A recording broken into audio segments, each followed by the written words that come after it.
way, like lots of questions this morning about this topic, right? Welcome back, Dr. Trinh. Hey, good morning, Paul. I like your UC Irvine business hat, by the way. That's it. I'm an honorary anteater because that's where our studio is. We are we're streaming live from the University of California, Irvine's brand new Beal Applied Innovation Center, the place where everybody, all the tech gathers to figure out and find and discover and make things happen here. The UCI Beal Applied Innovation Center. So that made me an honorary anteater, not like you who actually went to the school. By the way, guess what? Related to UCI. What? The Applied Innovation Center has a, an incubator.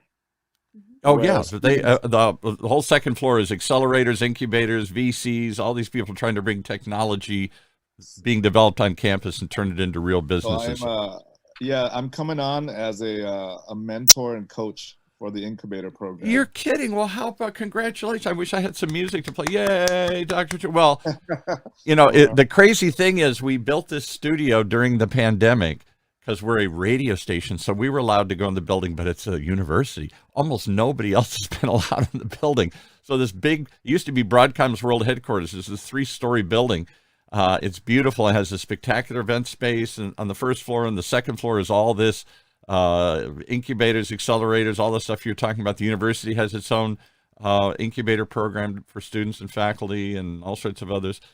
And then on the third floor is the wet lab. That's what you should check out, where they have all these companies, I think it's about 20 of them, early stage startups for medicine. I don't know what they're doing, but they got all the little, what do you call it, centrifuges and all the stuff to spin and make diseases.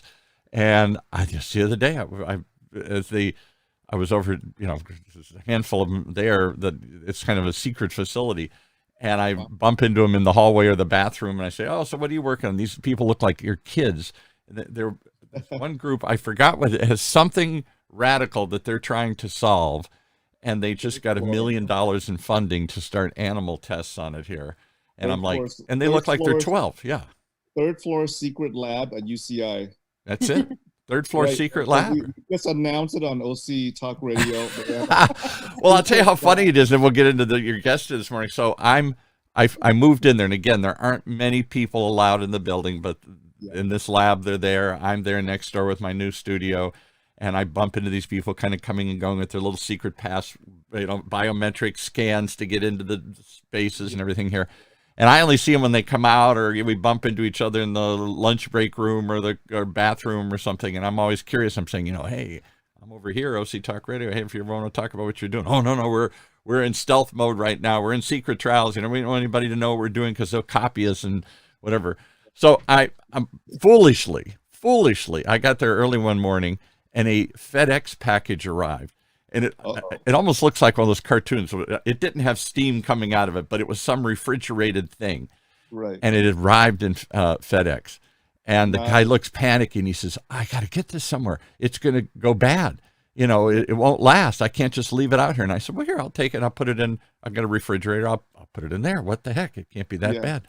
So I call when they arrive at the secret thing. I say, hey, I got a package for you, FedEx. Oh, my goodness, 5-alarm fire. Everybody comes in the building. And you took this and did what with it? We got to get the hazmat team in and, and do all this stuff. You don't know what this stuff is. It could be some genetic material, or it could be biohazard. It could be everything. I said, it was in a FedEx package. It can't be that bad. But, they're like so super secret. Oh, my goodness. I touched the kryptonite here for 5 seconds, What do you call a wet lab or a meth lab? Yeah. Wet lab. For all I know. No, don't get me in trouble. I already been yelled at a couple of times here. No, it's not a meth lab. It's apparently the only wet lab in Orange County where you can, and they took me on a tour once of it. You'd understand more of it than I do. It costs a ton. They don't just do it for free. It costs like, I don't know, some ridiculous amount, $20,000 a month just to get a space in this lab. And and it's filled out. There's 20 of them already in there, whatever their capacity is. And it's a way that you test, because they have all the super secret stuff, the special way to store hazardous materials, the way to vent hazardous materials, the centrifuges, the way to break down the genetic codes, under Oh, these yeah. little devices, and you see, oh, there's a little gene sequence there, and all this crazy stuff is right here, and they're doing the most incredible. You'd get a kick out of it. I don't know what the heck they're talking about, but they all look like they're 12. They look like kids 12 playing years with a old. chemistry set. Yeah, they're probably curing cancer right next to OC Talk Radio. I'm office. telling you, they are doing literally stuff like that. That is literally the aspirational goals of all this. And to today's point, we'll tie it back in. You have with you a guest who's been with us before, Kandice Hawes from NORML, the national Cannabis. organization. What is it? Yeah, we're going to talk about cannabis, right? But the national organization to normalize, marijuana laws. And seriously look at the Mr. Christian, Mr. Normal, Dr. Trinh goes off on the reservation and starts talking about medical marijuana and the benefits of cannabis. How did we get here, Dr. Trinh? How did a well-respected physician get into this nonsense? I don't know. After a few puffs, I felt really good about it. Dr. Trinh.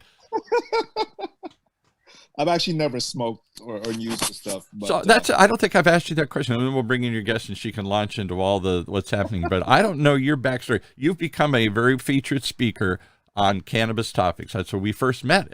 We have another show called My Jane, My Story, where a woman and her husband, a woman used to be some executive with Xerox. This is hardly some old hippies growing it in the backyard.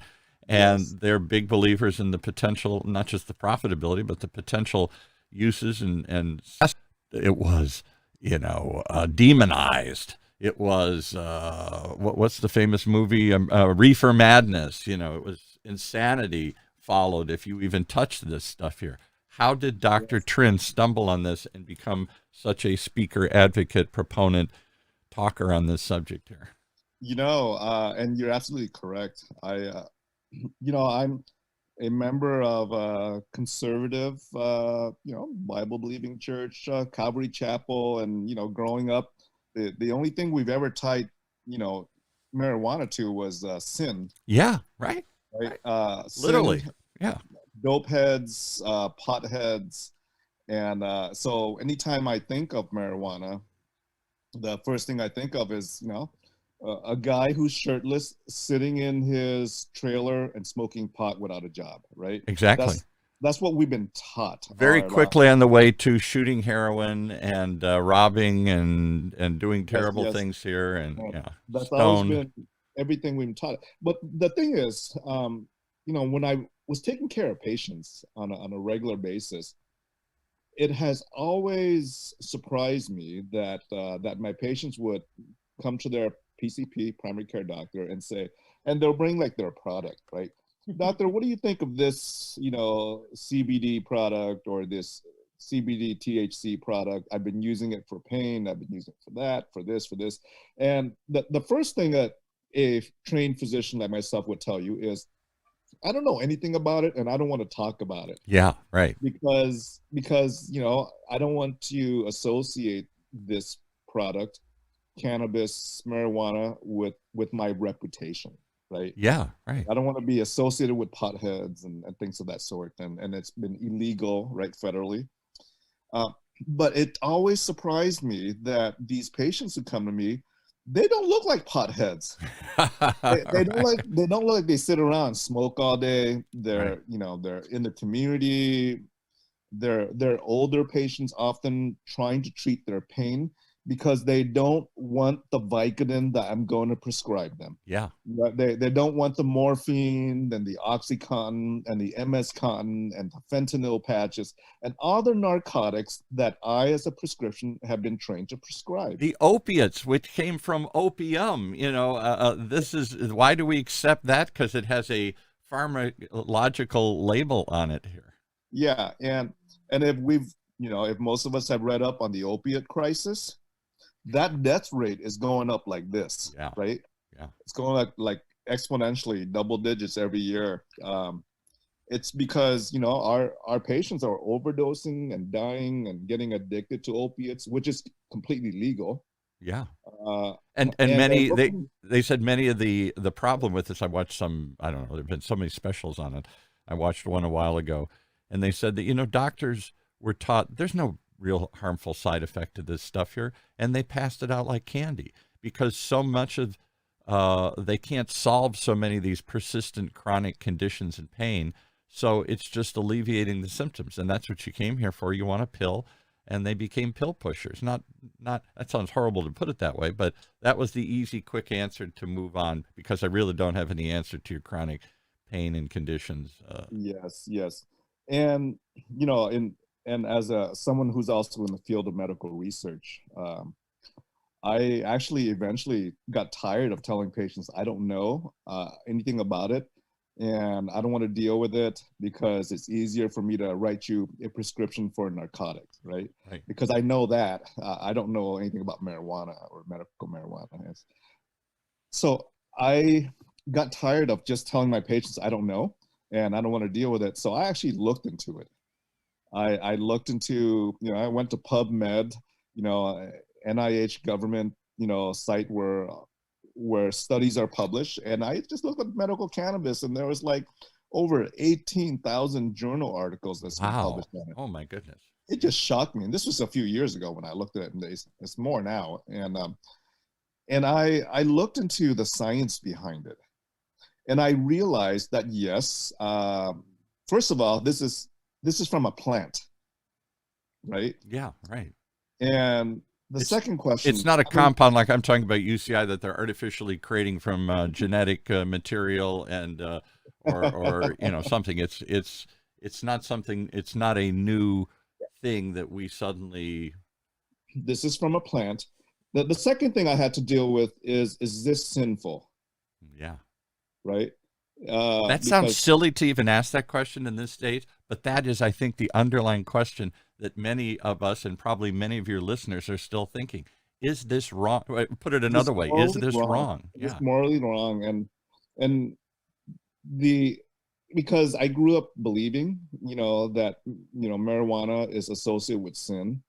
And it's what we were taught, you know, I'm sure, you know, growing up in our culture, or it's what was taught. And I kept having to deal with the facts that, am I a scientist looking at the data, at the potential positive benefits of medical marijuana in treating pain, in treating anxiety, in treating insomnia, right? In treating these issues that's been published, right? Mm-hmm. And there are a few marijuana-based FDA-approved medications out there.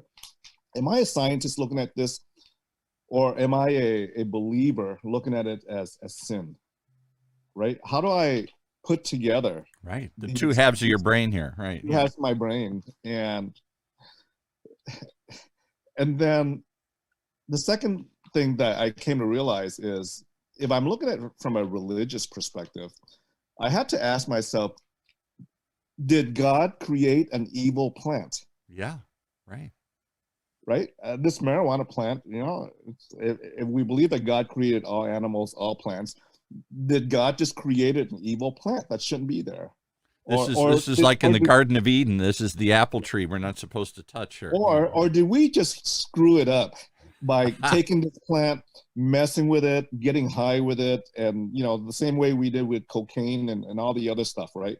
Did we just screw it up, or was this plant created for, and it has potentially health benefits, right, in it, which we have seen. And then the third thing I realized that just totally broke down the walls of this emotional religious conflict I had was that the churches are calling me to come and do lectures on CBD.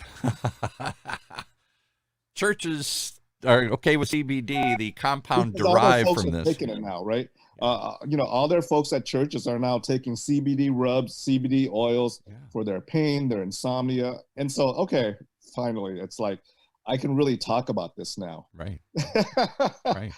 And so let's have, we've had your guest patiently sit as I ranted about UCI, as you and as you told that really honest backstory here of your journey to cannabis here. Let's bring in Kandice Hawes from, are you with the Orange County NORML or the National NORML? I forgot which level you're working at.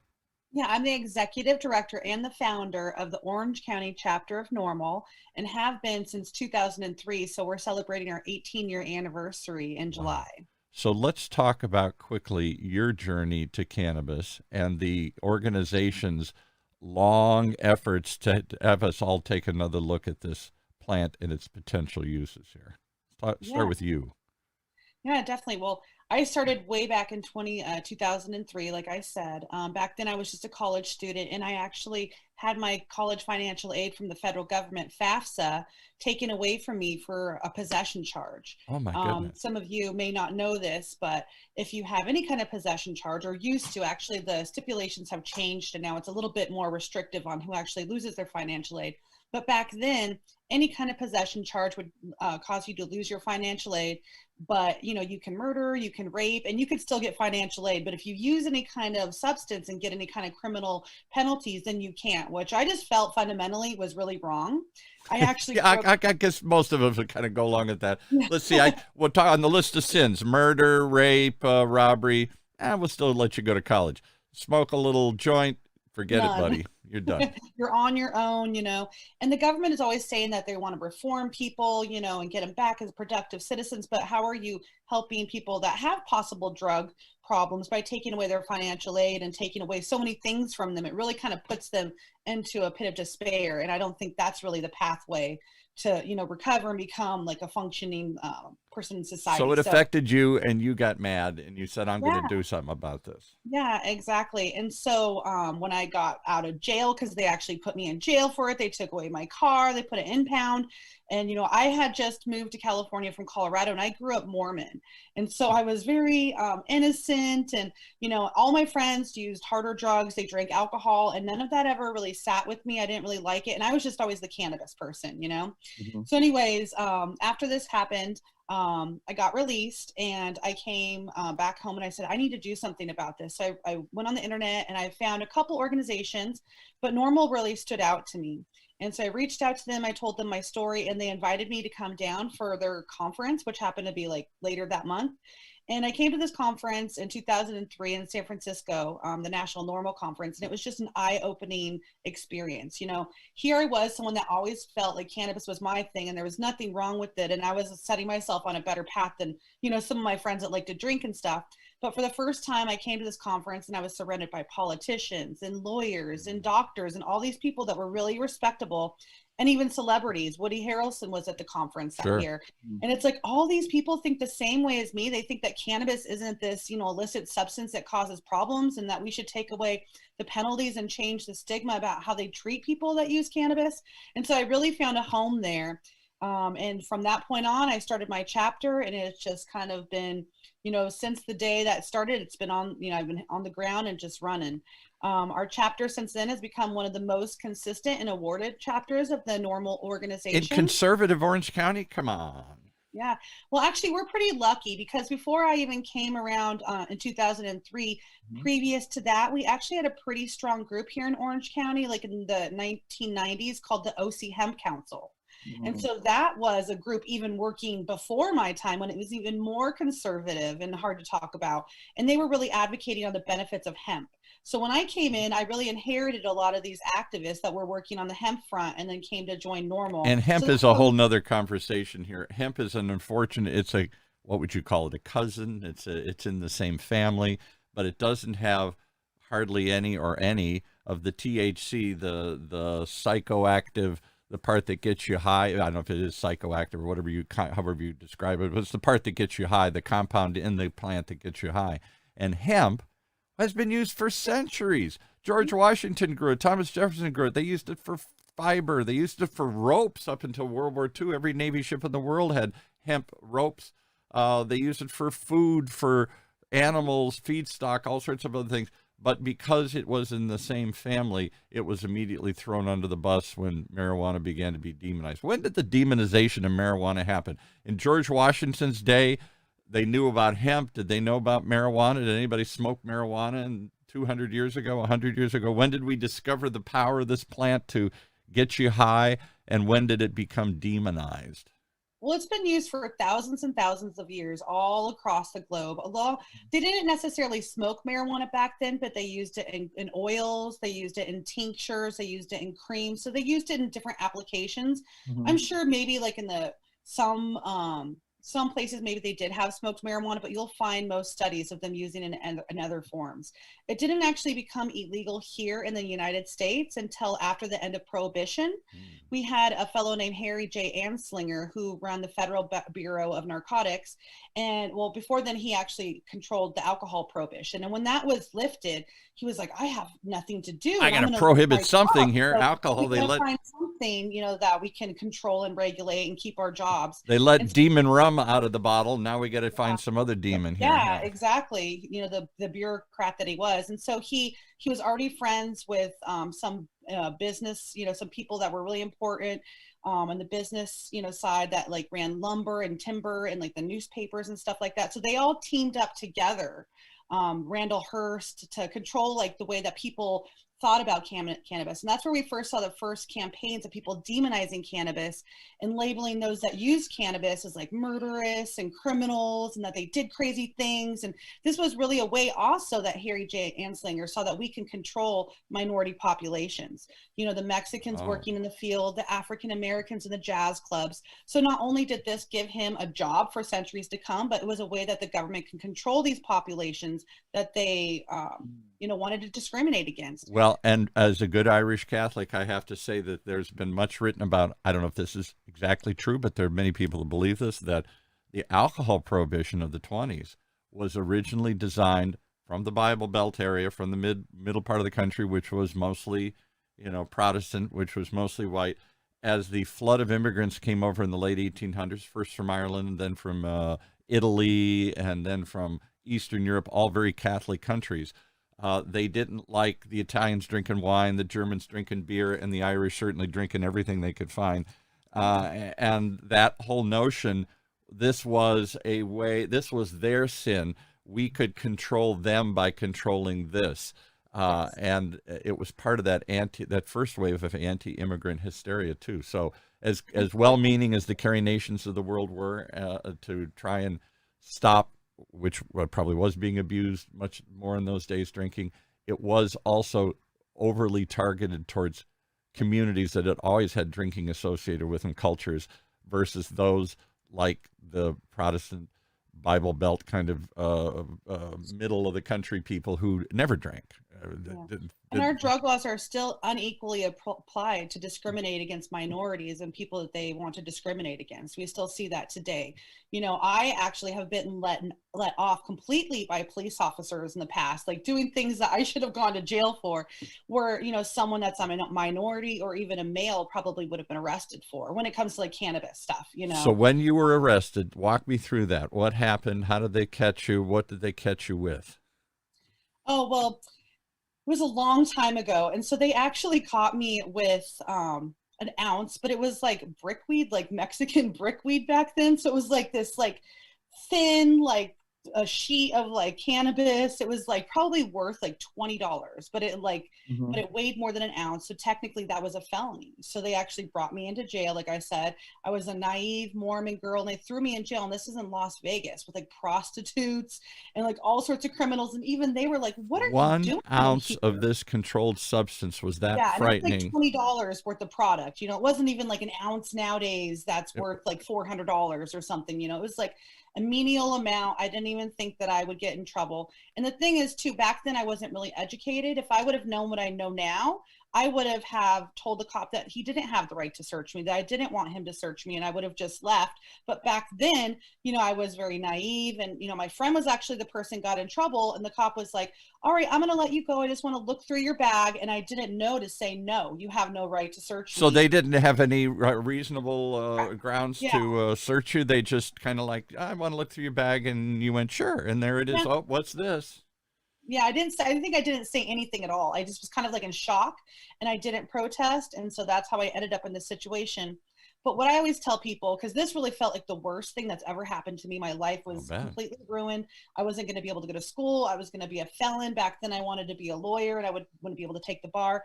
But it shows that sometimes the worst thing that ever could happen to you and you feel like you're at the lowest point in your life puts you on the path where you're supposed to be. You know, if that wouldn't have happened to me, I never would have started NORML.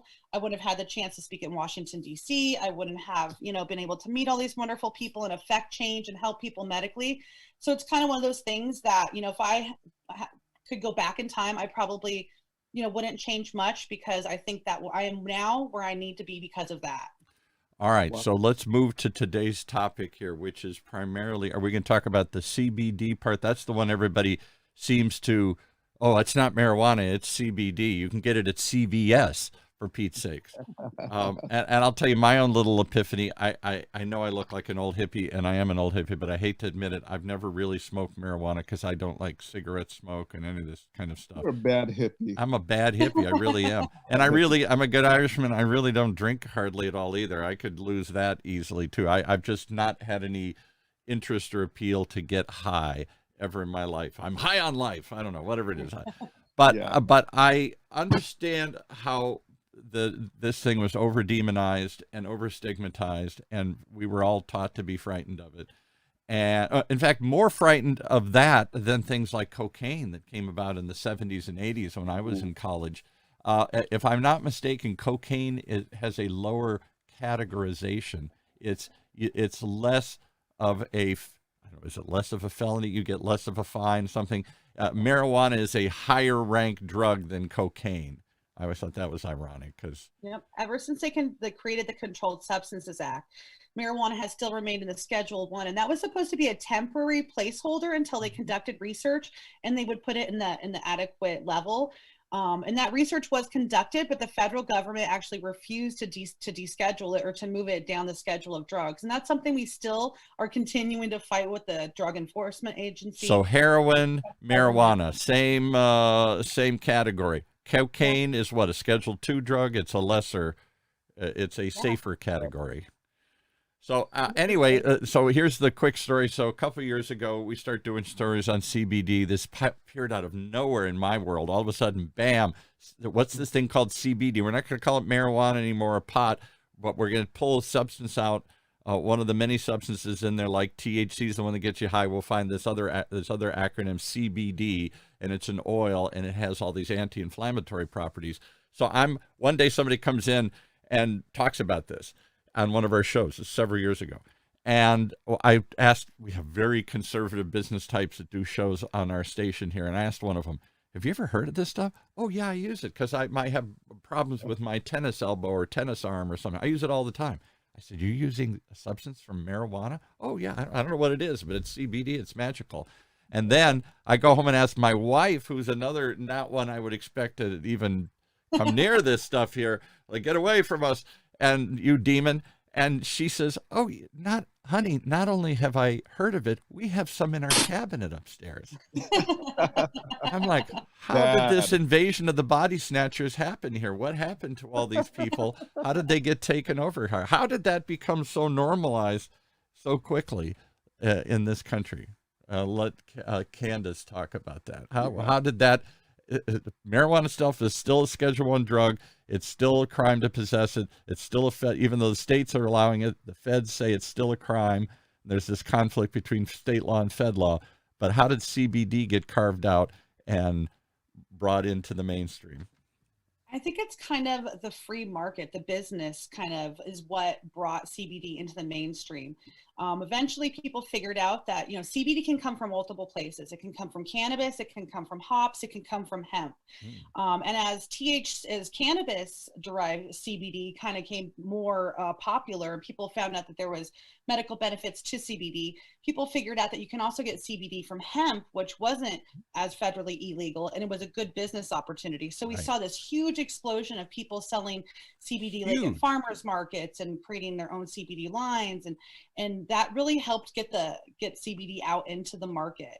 And the CBD industry is very aggressive. They're very good at marketing their product. It's a big industry right now. And the Republican establishment that I grew up around in suburban Midwest America here has embraced it as a business opportunity. John Boehner, the former Speaker of the House, is now a CBD executive. We had John Lockyer, who used to be the Attorney General, now owns a cannabis distribution company. So yeah. I mean, am I the only one whose mouth is open and who's shocked? These are the people who told us this is demon, and now this is the demon seed, and now they're planting it. Yeah. So once people figure that they can make money off of it, and that it's not actually the same component as cannabis. It does, or as THC. It's not going to get people high, and it has medical benefits, and it has less stigma. They really ran with that, and a lot of people feel more comfortable using CBD as an entry product because they don't necessarily want to get high, like you said. They just want some sort of medical benefits. And so by there being more access to CBD, more people using it, more people talking about it, more people being exposed to it. I could say that right now, it's hard to find a single person in California that doesn't have some connection to somebody in the CBD industry or the cannabis industry. So it's, it was like very... OC Talk Radio, we have a show, My Jane, My Story. Hey, we're not going to judge. We're just going to have real people come on and tell real stories of their journey with cannabis, particularly for healing, particularly for health, particularly for chronic pain and sleep disorders and all these other things. You judge for yourself. These are just regular, ordinary people that come in every week. We had one last week. It hasn't been published yet, but I'd be curious to get your feeling on this. Are you familiar with Ryan's Law? This thing is trying to make its way through California. And the gist of it, as I understand, is some man who was a big Republican, I believe, lobbyist. His son, I forgot the exact story, forgive me, but his son was dying, and his son was in pain. And so he was in I want to say like a long care term facility or something, and they would not let him take any of this on site, even himself, to try and relieve the pain and suffering he was going through. And so he suffered, and the father was outraged. He's dying, for God's sakes. Let him do whatever makes him feel happy or healthy or takes away the pain. Really. Yeah. And actually, that bill passed in our state legislature last year, but the governor actually vetoed it. Yeah. So we're trying again this year to pass that law, because we do agree it's like the hospital should allow patients, especially end-of-life care, to use cannabis as a medicine, or just to allow access. And so everybody out there scratching their head, like I was saying, why would the long-term health care, the whatever you call these facility you go to die, basically, hospice and other such things, why would the hospitals, why would the hospice, why would these care facilities prohibit it? And why would the governor of California, he's not exactly the most conservative guy on the planet here, why would he override it? Fear of federal dollars, because it is still a prohibited federal substance, and they were afraid that they would lose Medicare funding, they would lose state funding, they would lose all sorts of funding if they allowed this to happen. Fear. Yeah, exactly. Well, what do you say, Dr. Trinh, to everybody who's tuned in this morning here? Talar Moy on Facebook says, I've had hospice patients use it, but probably on their own, right? Not necessarily promoted by hospice, right? That use medical marijuana. And there's other ways that you can use. You don't have to just smoke it. So they can allow hospice patients to use tinctures, to use edibles, to use topicals. There's other ways that are less invasive, and they won't necessarily, you don't want people smoking in a hospital. I want to hear some of the other. You have a quiet group today here. I suspect a typical Orange County cross section of healthcare workers, well-meaning healthcare workers, maybe a little more on a conservative bent, perhaps. How many of you guys here on Facebook use CBD with that? Yeah. I mean, can we out some of you here? Has anybody like my wife got some in their cabinet at home here? Has anybody tried or known any people that used medical marijuana that actually smoked or ingested somehow or other things?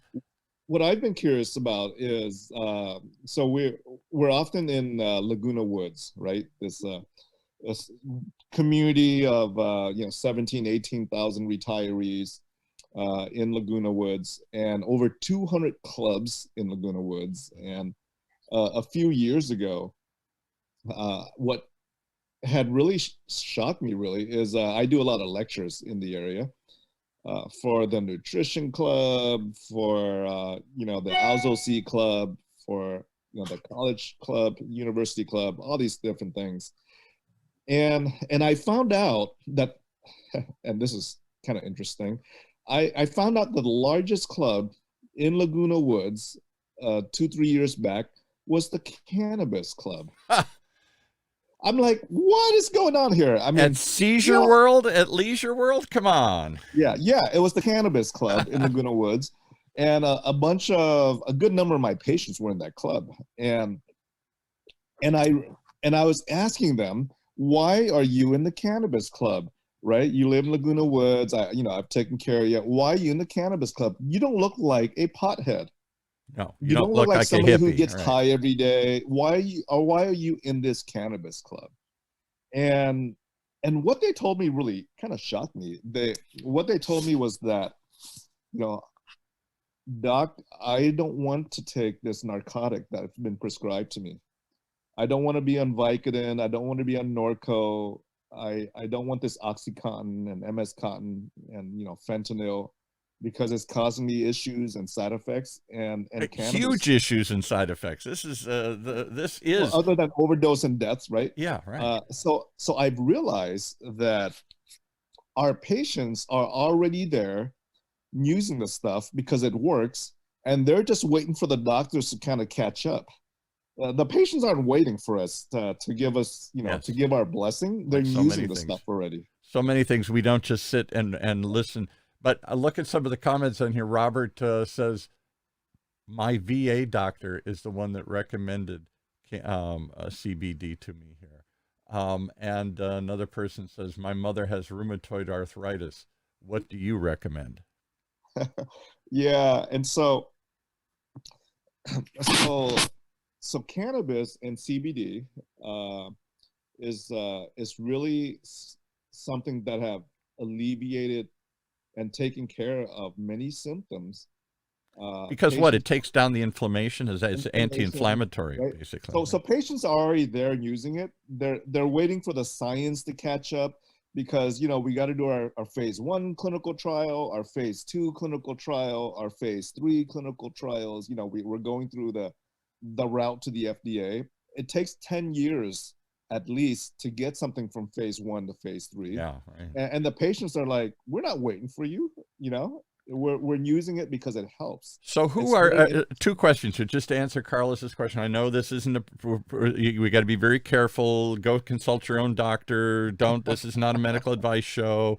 Don't come back later and say we told you to do something here. Investigate it, find out, talk to your doctor, talk to everybody about this first. But has it been used in rheumatoid arthritis? That was Carlos. It's been used for all types of arthritis, all types of pain. The first FDA CBD medication was approved 2 years ago for childhood seizures. Yeah, that's the one I've heard that they.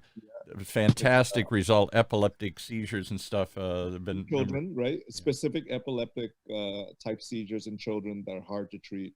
Apparently CBD works because the FDA proved it. And so Carlos, and for those who are wondering, what type of products should I buy? What should I investigate? We're not telling you to buy anything here. Yeah, right. I'll recommend I'll recommend the product as soon as I'm selling one, but I'm not. Right? I'm not.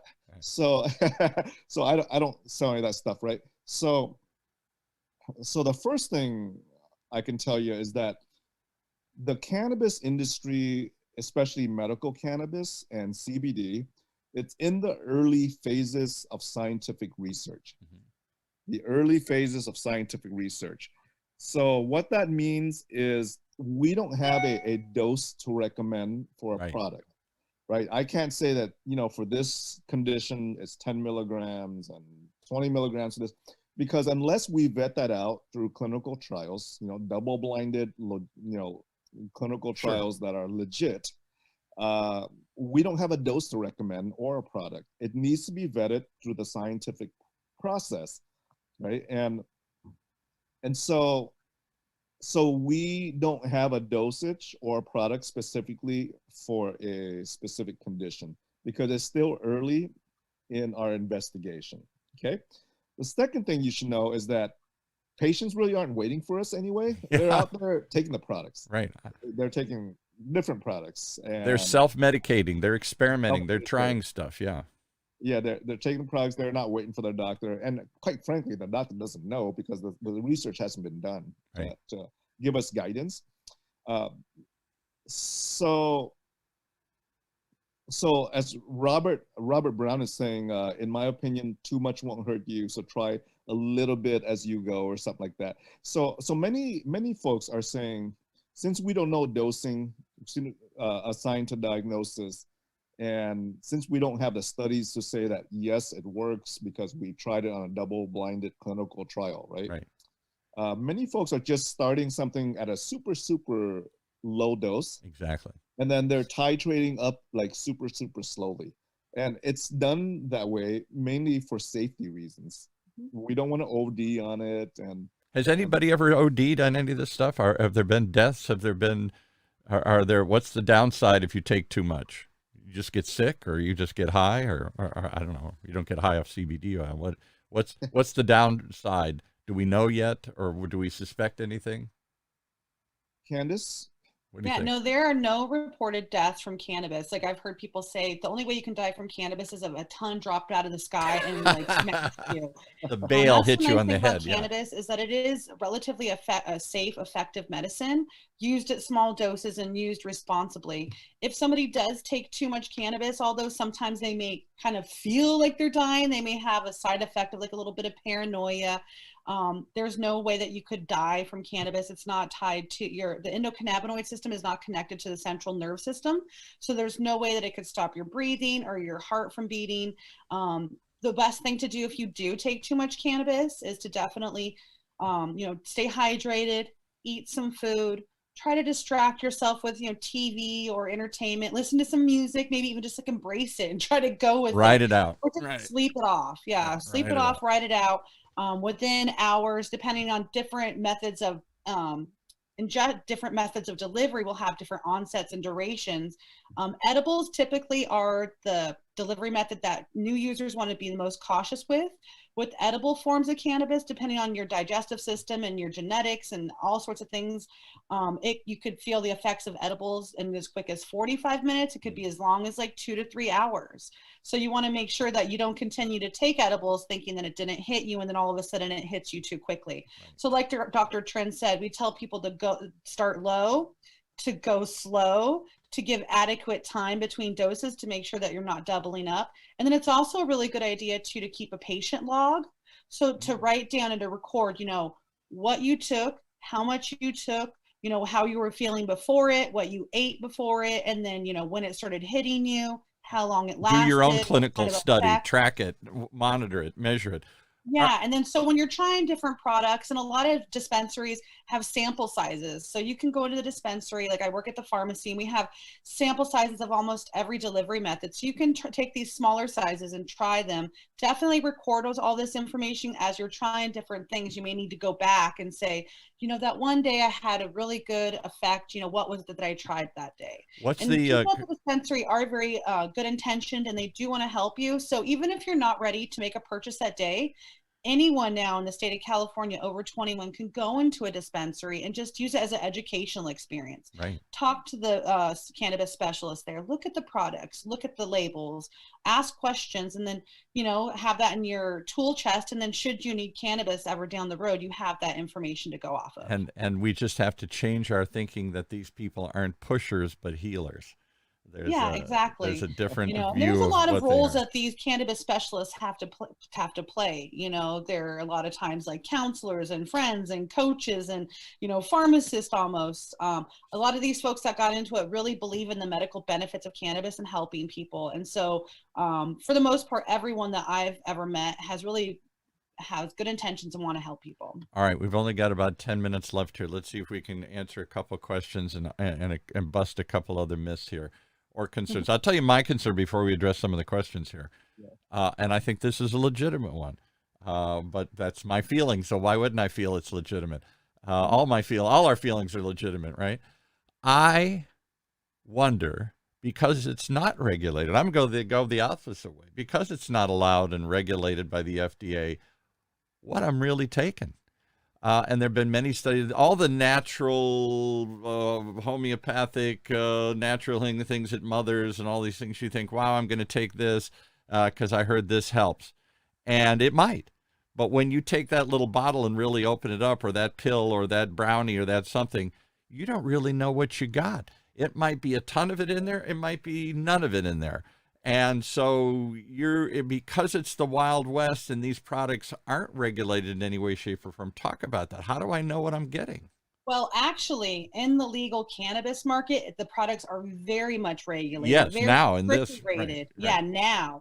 After the passage of Prop 64 and MACURSA that passed at the state legislature, the cannabis industry is very heavily regulated. From seed to from source to seed, whatever they call it. I forgot the terminology. Exactly. From seed to sale, the whole process is tracked. And then before a product actually hits the market, it has to go through compliance testing, which means that the product is delivered to a laboratory by a distribution company, and like the product is quarantined and it's tested and it's batch tested at different points to make sure that it's consistently dosed. And that's a mandatory. Products have to be consistently dosed, and they have to be accurately labeled, and they have to be free of any kind of pesticides, molds, anything. And in fact, the testing and standards that they've set for cannabis products are so high, almost to like a 0% range, that you can have any kind of these bad things. It's like 10 times higher than what they allow in the grocery stores. So in the grocery stores, even like organic produce, they allow a certain amount of pesticides because they know that there's no way that you can control what's in the air. And it's just, if there's somebody at a farm down the road 2 miles using pesticides, there could be some spray off and it ends up in your product and it's not your fault. So they allow that to still be organically labeled at the grocery store, but they don't give that same allowance for the cannabis industry. No. And so if you want to eat completely organic and pesticide free, eat all your food from a dispensary. Yeah, we have the most organic products. So again, I think that what you're pointing out is a good point, and it's been the struggle with the legal cannabis industry as they fight, because that means it's more expensive because it's regulated. Those who still want to get it off, on the black market from your friends, from the growers, from wherever you got this stuff before. That's the Wild West. You don't know what you're getting. It might be stronger doses. It might be low doses. It might have other things interlaced with it because it's a crop. It might have pesticides. It might have other harmful components in there. So until the world, the legal industry is struggling to do this right under these exacting standards, which are there to protect us and help us know what we're getting, but we aren't helping because we say, I'm going to save a couple bucks and just go buy it off market here somewhere. No, and the nice thing about regulated product is it's consistent. So if you buy a candy bar and it's 100 milligrams, which is the max, it's going to be broken down into 10 milligram delineated dosages, and you can absolutely guarantee and rely on the fact that that is going to be 10 milligrams every single time you take it. So once you do find your lowest effective dosage, then you can come back and you can rely on that. You know that you use this much of a product and it makes you feel a certain way. How about the other one that concerns me, and I'd be curious to hear, is the whole notion. It's what turned me off in the beginning. Smoke. I'm anti-cigarette so big, and I find it difficult to believe that ingesting any kind of smoke into your lungs. And they, for many years, we did a show on vaping, and they said, "Oh, vaping's the answer because it's water vapor. It doesn't have all the carcinogens in cigarette smoke." But now they're wondering if water vapor doesn't have all sorts of negative effects ingested into your body too here. And there's been all sorts of blowback about vaping and whatnot here. I understand. If I were going to do it, I would ingest it, or I would do it as a topical and rub it. I find real personal problem putting any sort of smoke into my lungs. It just seems not to make sense. I think one of the best ways to actually use cannabis is sublingually. And some people, seniors especially, under the tongue, sublingually. Yeah, you put it under your tongue. So that means that you're taking the cannabis that's been made into an oil and you're dropping it under your tongue. You want to make sure that you hold it there in your mouth for as long as you can, at least a minute. If you can do 2 minutes, even better. And then that way the cannabis is actually entering your blood system faster. It's absorbing into your mucosal membranes and getting into your blood system faster. It doesn't have to do all the work of going through your liver and your intestines to get into your system and to get the relief that you need. And again, smoking is not the best way to use cannabis, but for some people that need immediate relief, smoking or inhalation vaporizing cannabis is good for that immediate relief. Because it goes into your lungs and then gets absorbed quickly into your blood system through that way. Right. But I would always prefer something like a sublingual. And then now we have a lot of really cool products, transdermal products. So topicals that are actually able to soak in through the 7 layers of your skin and get into your blood system topically, which is pretty neat. So they have like patches that can stick to your skin for like 24 hours and deliver you cannabinoids throughout the day, which is pretty neat. Where do you think this is headed, Dr. Trinh? And I'll start with Dr. Trinh. The laws have changed dramatically. When are we going to see, well, forget about federalization. We'll come back to Candice with that. Just in terms of acceptability of these products, is there any barrier left? I'm listening to your audience here, and I don't hear anybody ranting and raving saying we're going to hell or hell no. I won't go. I won't try any of this stuff. There seems to be a open-mindedness I've never seen before. There are a lot of clinical trials currently ongoing.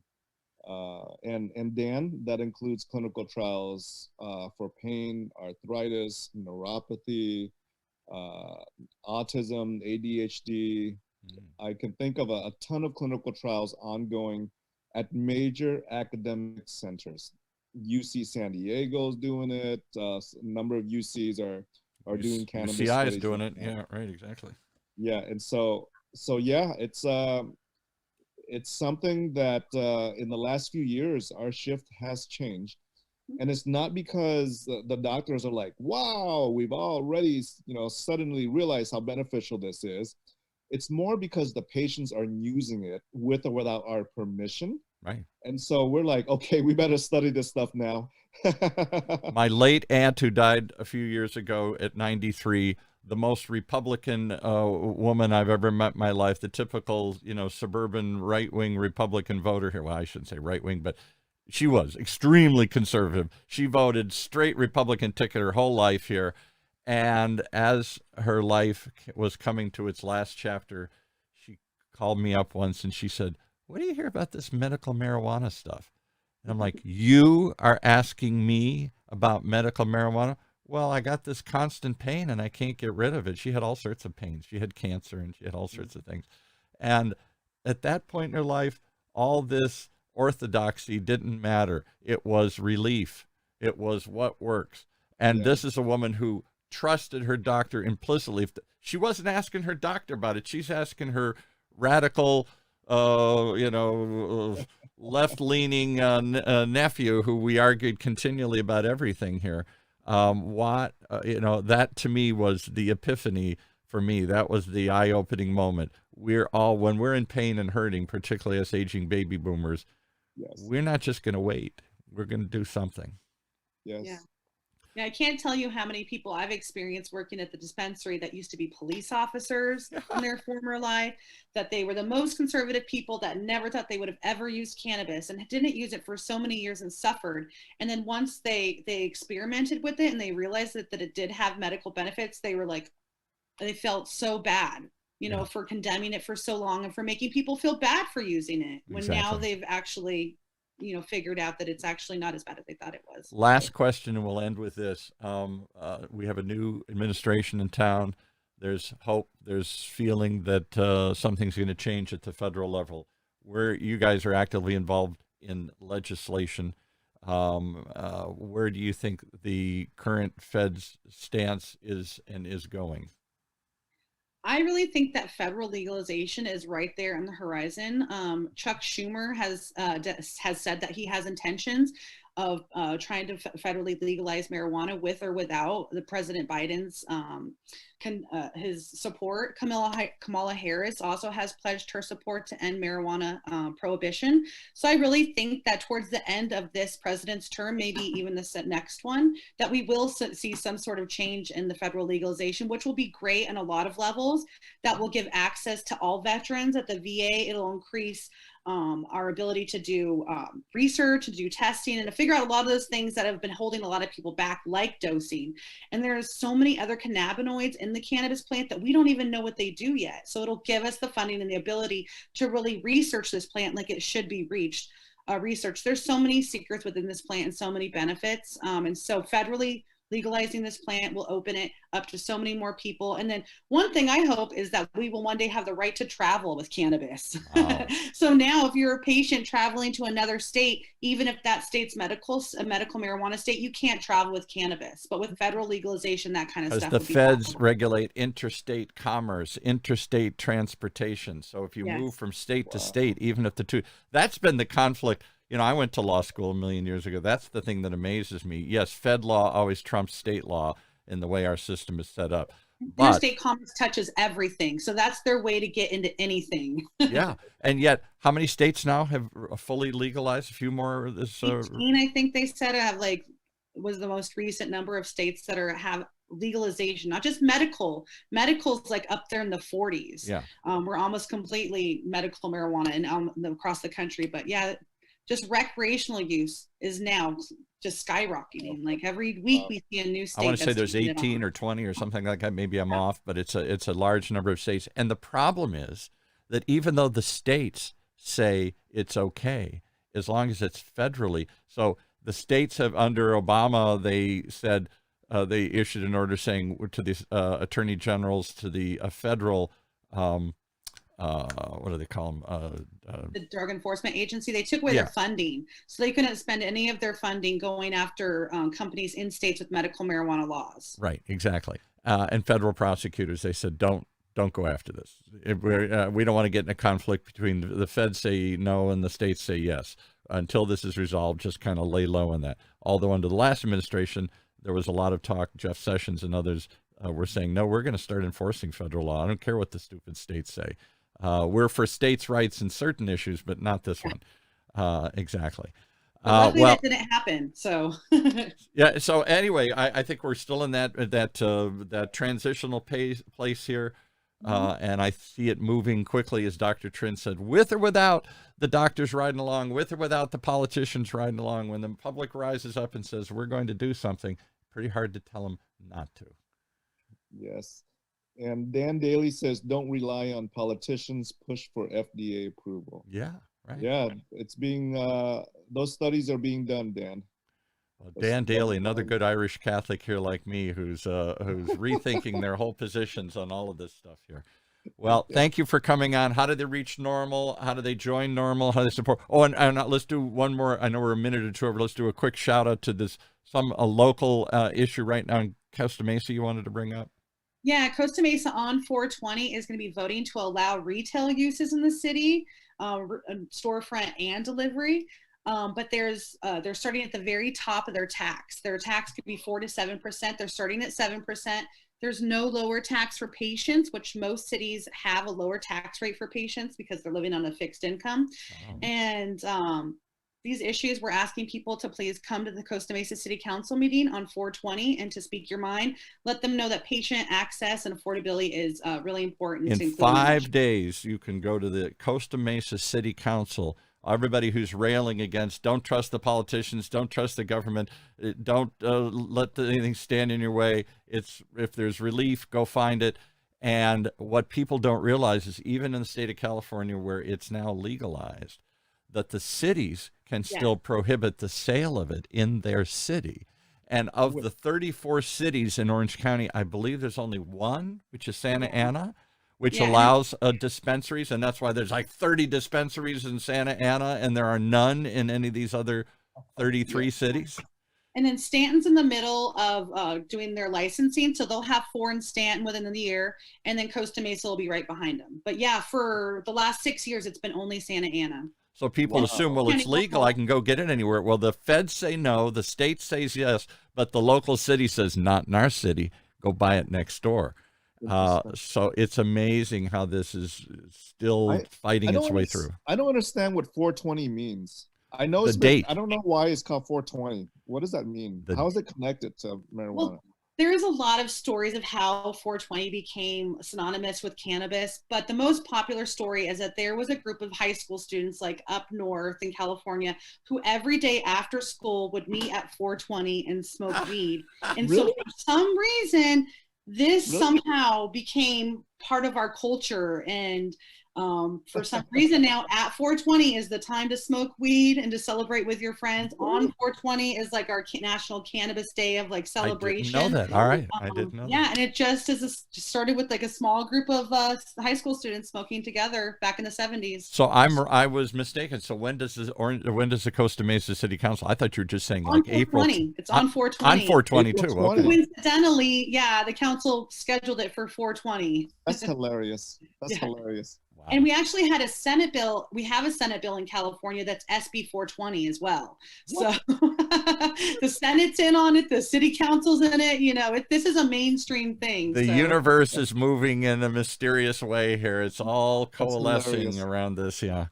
Well, thank you so much. Take us out, Dr. Trinh. You always open the door, and for a while everybody sits silent, and then they start chiming in saying, you know, I've tried CBD, and yeah, my aunt's tried CBD, and I'm sort of thinking of this and trying this, and why are we all living in the dark ages on this planet? Why are we still living in fear? What do you say, Dr. Trinh? Well, I say our patients are already there. Yeah. They're definitely not waiting for us. We're doing the studies, we're doing the research now, we're catching up, right? But our patients are there, and we got to figure out a way to not prescribe all these opioids that are just causing lots of deaths and overdoses, and this may be the way out of the opioid epidemic unless we figure something different. From your lips to God's ears. Okay. All right. Thank you so much for coming on today here. How do they reach NORML again if they want to support you or join you? They can look up our website, Orange County NORML. That's NORML.org. Okay. Orange County, the whole word? Yeah, whole word, Orange County NORML. And you guys have meetings, membership, newsletters, podcasts. We got to get you a podcast. I keep saying you guys should be doing a podcast on this. This is the new way to tell stories here. Yeah. Yeah, definitely. We'd love to. But yeah, all of that kind of stuff. Monthly, consistent meetings every second Wednesday of the month. Emails, activities, events. Definitely get involved. Okay. Well, we've all been dragged along into this, and we've all been dragged along out of the troglodyte era into the new world. And as Dr. Trinh says, whether society, whether the forces that be in doctors and pharmacies and drug companies and political circles like it or not, this is where the people have moved, and they're still moving there en masse. And why not join the movement rather than try and stop the movement? All right.